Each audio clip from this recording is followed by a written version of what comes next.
Greetings and salutations, everyone. I hope everyone is doing well. Welcome back to tonight's bonus upload. Before we jump into it, a couple links. As you know, I rely on Patreon, PayPal, and the merch to help the channel to continue to grow and go. Links to Patreon and PayPal are in the description below. The merch is displayed directly under the video. Also, Dogman Frightening Encounters, Volume 1 through 3, the audiobook versions. They were written and researched by Tom Lyons, narrated and produced by me, Jeff Nadolny. Those audiobooks are available on Audible, Amazon, and iTunes, links to which are also in the description as well. And finally, last but definitely not least, if you'd really like to help support this channel to continue to grow and go, simply subscribe. It does not cost you a cent. Click that like button. It takes half a second. If you don't want to miss out on any of the informative uploads I put out daily, click that bell icon. And folks, please leave a comment. Why? Well, because all of these things, they really do help this channel to continue to grow and go, and they definitely do matter. Now, everyone, I have taken far too much of your time. Let's jump in to tonight's bonus, shall we? Today's first encounter. I've recently tried to discuss this with my boyfriend, but I don't feel any relief about what happened to me in high school. He tries to explain it away as a group hallucination or someone pulling a prank on my friends and I. But I know deep down what happened was unfortunately real, and it still gives me great anxiety when I think of it. The experience took place in Lower Alabama when I was in high school almost 8 years ago, but I still remember every detail like it happened moments ago. 3 friends and myself were making a trip to another friend's house way out in the boondocks, maybe 30 minutes outside of any nearby city or town. There's only one road that takes you to his house, and it's just a long strip of concrete that's in dire need of repair. But considering only a handful of people live out there, why would the state waste their time and money? On both sides of the road, it's just dense forest that creeps to the edge of the road sometimes. Hardly nowhere to pull off, and absolutely no streetlights. We were in my friend's brand new red Mustang that he had gotten for his birthday, and he was proud to drive us all around, wherever we wanted to go. It was him, we'll call him Jamie, driving, my friend Dave in the passenger seat, and myself with my other friend Mary, crammed in the back seat among his giant sound system, no seatbelts, just half standing, half sitting in the floorboards. It was very uncomfortable, and the rattling of the music shook my entire body. But I was just happy one of us had a vehicle to take us to our buddy's home. Finally, we get to the long strip of road that would take us there, and we're very disappointed because there was another car on the road, which meant Jamie could not show off how fast his new car was. Although there are no crazy turns or curves on the road, it's a solid yellow line the whole way because of the endless hills making it impossible to pass. We accepted that we were going to have to go to the speed limit. Jamie finally turned his music down so we could talk crap about the little red Toyota that we were staring at the back of for about a half an hour. It's about 9 p.m. There is no visible moon through the dense clouds, so it was pitch black, besides our headlights and the car in front of us with their own lights, which were their brights because I'm sure they were aware of the ton of deer that live out there. No other vehicles came from the other direction, and no one was behind us. We drove for only about 10 miles, cutting up and hardly paying attention to the road since we knew where we were going. Suddenly, the car in front of us slams the brakes on, skidding their tires, stopping in the middle of the road. Jamie was not following too closely, so we didn't have to do the same. But we came to a slow stop, maybe 15 feet behind them. There was a brief pause before we heard a woman's blood-curdling scream coming from the Toyota. And that's when we saw it. It stopped on a declining hill so we could see in front of the Toyota, and what we saw, I will never be able to forget. It was some kind of humanoid-looking creature standing on all fours, but the arch of its back was taller than the Toyota. The only thing that made it humanoid was its hairless skin, but it was very pale, almost gray, very wrinkly, and its limbs were impossibly long.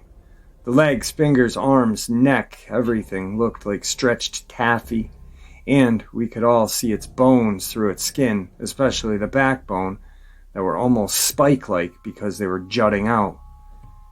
It wasn't facing us, just stopped mid-stride in the middle of the road, facing the right side of the forest.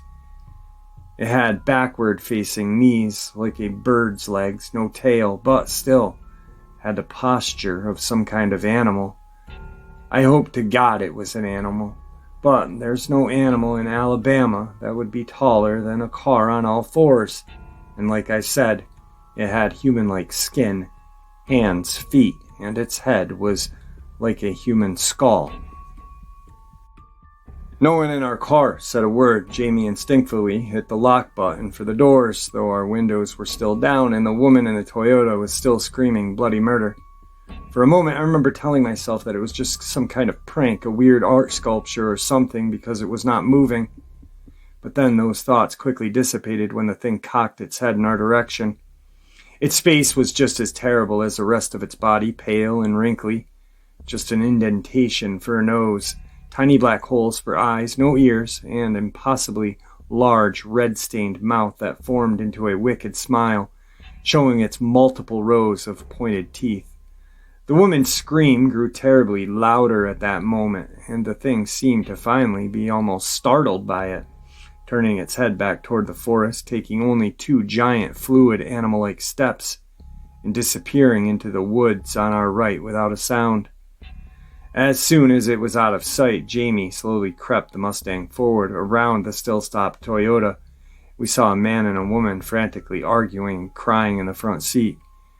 When we got in front of them, the man put the Toyota in reverse and goes a bit off the road to turn around and floors it in the direction we had come from.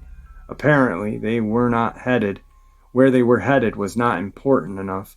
I almost thought we should do the same, but I couldn't get myself to make a sound, let alone a word for a sentence. Jamie went only about 5 miles over the speed limit as he rolled the windows up, and no one said a word for the rest of the 20-minute drive. We finally got to our friend's house. He was waiting outside for us, waving as we pulled in the little dirt driveway. All 4 of us scrambled out, pushing past him to get inside. I remember him saying something like, "Wow, looks like you guys saw a ghost or something." Dave turns to him with the most serious face and says, "Or something, yeah." We got inside, and part of me was still thinking it was some sort of hallucination, even though we hadn't drank or smoked all day. So, being the artist of the group, I asked our friend for some paper and pencils. Without question, he retrieved them, and while sitting in the living room, I suggested that we all should try to draw exactly what we saw before we try to discuss anything. Sure enough, each of us drew the same exact creature and showed it to our friend before explaining the full story. He was horrified and took the drawings out back to a small fire pit and lit them. None of us protested because we never wanted a visual of that thing again. He asked us things like, had we been drugged or were we pulling a fast one on him, but considering there were 2 other people that saw the same thing, and most of us were at the point of tears, he knew we weren't lying. He let us back inside, locked the doors and windows, put a movie on to distract us, but we kept bringing it up, trying to make sense out of it, and got hardly any sleep at all that night. He took us all home the next day, and we saw the Toyota's black skid marks in the road where it happened, confirming it wasn't all an elaborate shared dream. And before we dropped off Mary, she told us she didn't want to hang out with us anymore, simply because being around us would remind her of it.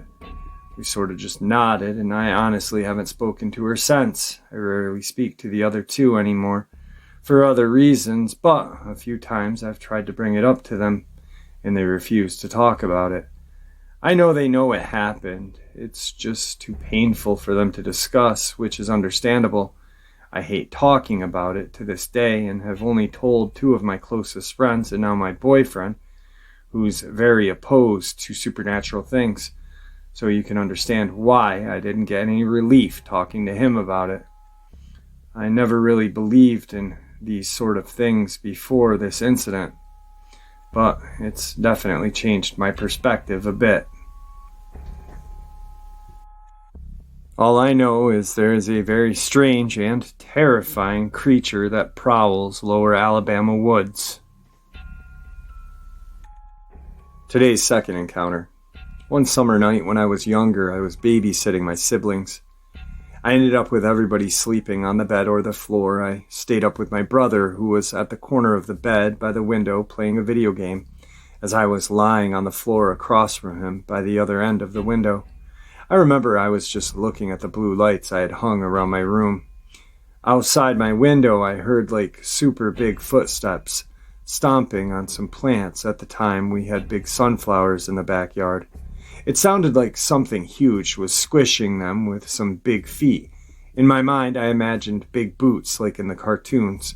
My brother didn't hear anything, so I kind of brushed it off, assuming I was tired from staying up late babysitting. I just took a quick peep outside and saw nothing. Not more than 5 minutes passed, and I hear these giant steps running all over the top of my house, especially the corner of my room was under. Sounding like something crawling around the top of the roof nonstop, I got up, and as soon as I did, I heard this loud screech. I looked over at my brother, and didn't have to ask him anything. He dropped his video game on the floor, and I ran to the window, locked it as fast as I could. My brother asked me what it was. I said, I don't know, but it's going to be okay. I heard the second screech, but it wasn't as crazy as the first time. After that, the crawling stopped. I turned on the light, and I stood by and waited for my brother to fall asleep, since he was so scared after what we had both heard. I looked out of the window to check, and everything looked as normal. I finally fell asleep as well. Then the next morning, I woke up with my mom and grandma standing outside. I went to see what was going on, and the sunflowers were all destroyed, like spread out every direction as if something big and heavy had fallen on top of them. I looked at my mom and told her what had happened. Till this day, I never found out what that was. I have my suspicions now, but at the time I had no clue. It still gives me chills thinking about it. Today's third encounter. Before I tell you what had happened that night, let me tell you who I am and when this happened. My name is Tyler. I am 16. I am a junior at a semi-private school. This event had happened 2 years ago, almost 3 now, so bear with me on the details. The memories from that night are still a little groggy, but anyway, here I go. It was late 2017, October. I had gotten home after a long day of school and decided to hop on my PS4 and play some Call of Duty Black Ops with some of my friends. As hours passed, old and new friends came and went. I was home alone for the week because my mom and dad went on a business trip to Georgia, as well as visiting family. It wasn't the first time that I had been home alone for a long period of time. I usually went to bed at around 9:30, but since it was a Friday and I was home alone, I decided to stay up past 9:30. Well, 10 o'clock came, then 11, then 12, so on and so forth. You get the point. My eyes felt heavy and were foggy because of how long I had been playing video games for.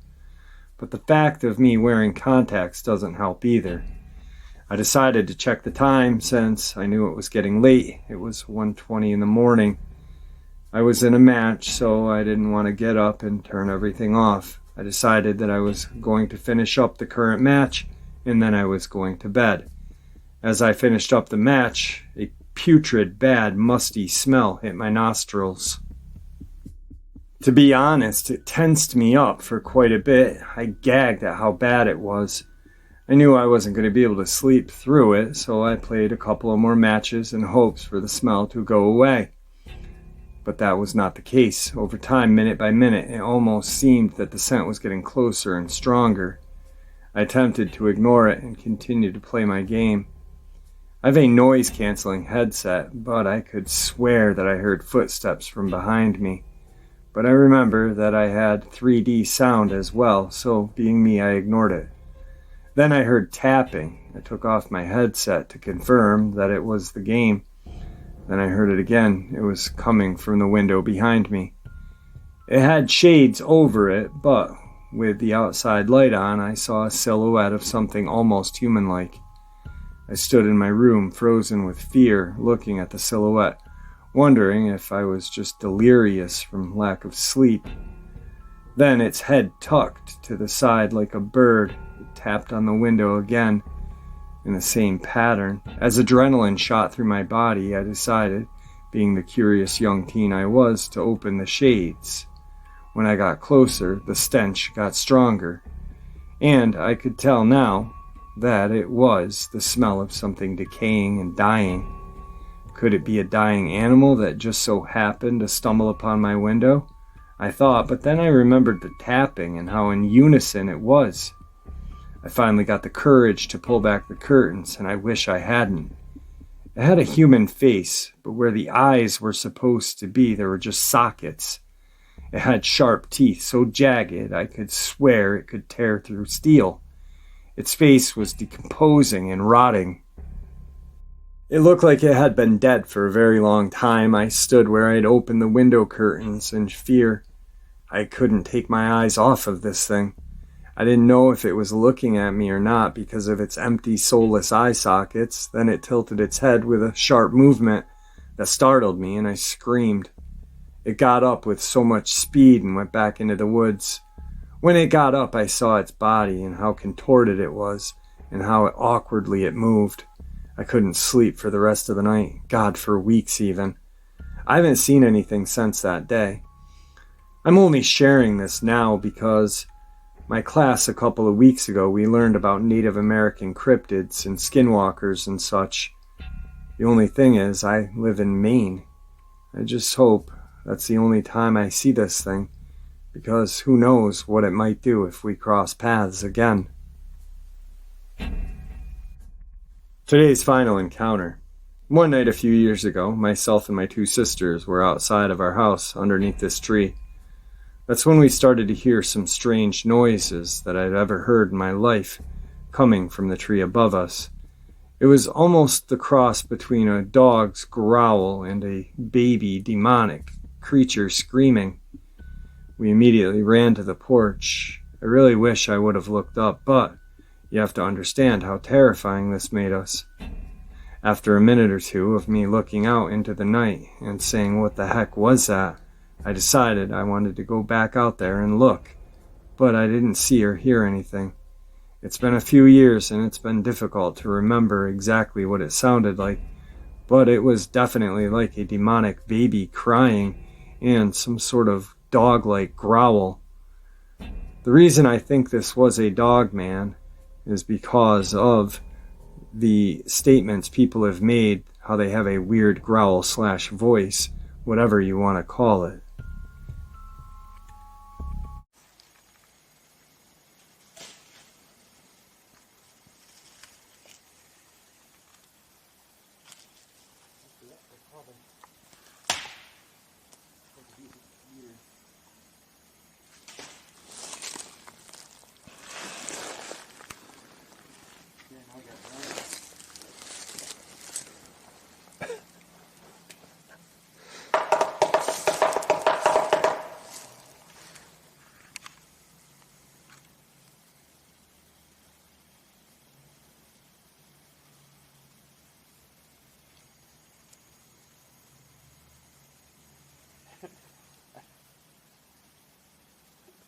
Are you ready for one? Yeah.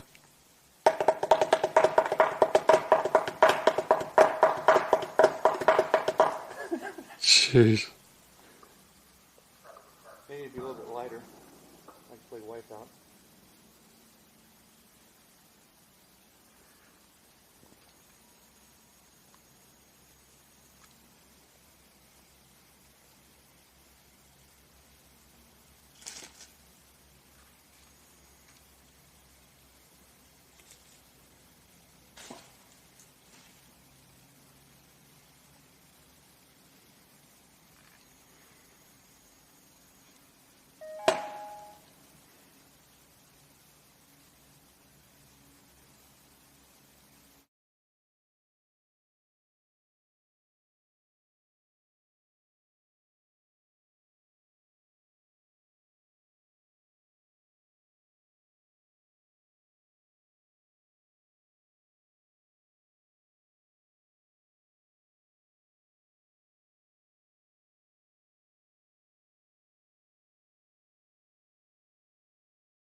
All right, folks, I hope you enjoyed tonight's bonus as much as I enjoyed sharing it with you. I'd like to thank you all for your support.